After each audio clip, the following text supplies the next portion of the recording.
फूल चमन में कैसा खिला,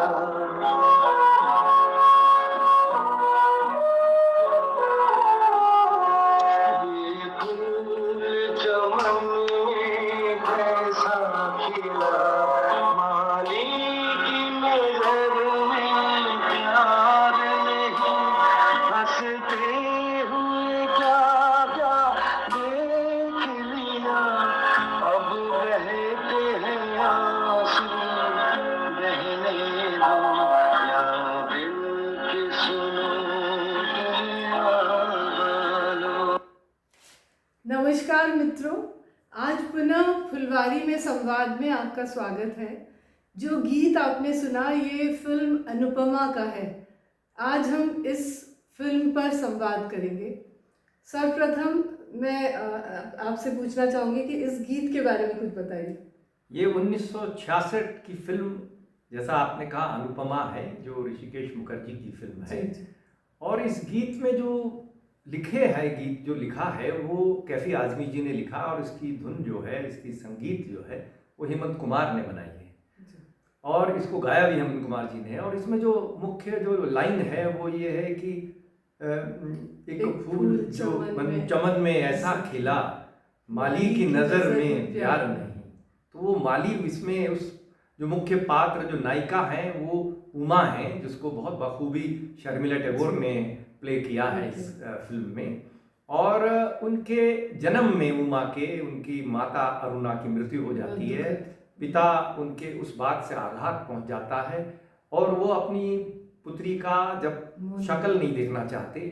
और उसमें एक तो ये तो कहानी है ही, लेकिन उसके भीतर एक ऐसी कहानी है जो 1960 के दशक में उभरते हुए भारत में उभरती हुई नारी के विषय में, एक जो आत्मनिर्भरता नारी की जो है उसके विषय में भी है।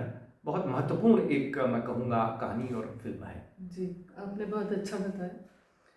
इसी फिल्म का एक गीत है, ऐसी भी बातें होती हैं, ऐसी भी बातें होती हैं, कुछ दिल ने कहा कुछ भी नहीं। ये बहुत इस फिल्म का ये भी गीत बहुत सुंदर है, और इसको लता जी ने बहुत बखूबी गाया है। इसमें उमा प्रकृति में अकेले अपने अंतरंग से एक प्रकार से प्रकृति से रिलेट करती हैं, और वह अपने आप को ढूंढ रही हैं। वह एक दबी हुई एक पात्र है उसमें, कहानी में, जो अपने पितृसत्तात्मक व्यवस्था में एक प्रकार से बाहर नहीं आ पाती है। और ये बहुत सुंदर एक दृश्य फिल्माया गया है, जहाँ वह अपनी, जब कोई उसके इर्द गिर्द नहीं है, तो वह स्वतः अपने प्राकृतिक सौंदर्य में जो एक प्रकार से मनुष्य जीता है, वो बहुत सुंदर उसके बहुत सुंदर गीत फिल्माया गया है।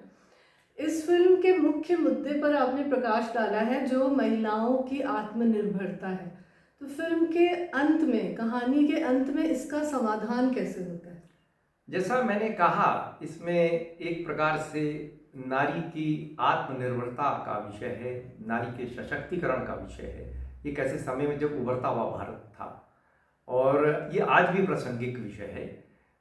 इसमें जैसा दर्शन में और किसी भी इस प्रकार के उपदेश में किसी बात को सीधा कहना बहुत आसान है, लेकिन साहित्य जो कहता है वो एक प्रकार से भावनात्मक यात्रा से ले जाता है हम सबको।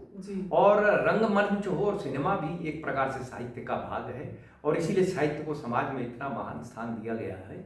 इसमें बहुत सुंदर तरीके से एक प्रकार से जो मुख्य पात्र उमा है, वो अपने को ढूंढती है, और उस व्यवस्था से जिसमें उसकी आत्मीयता को, उसके अपने अस्तित्व को कुचला जा रहा है, उससे एक प्रकार से विद्रोह करती है, अपने को ढूंढती है।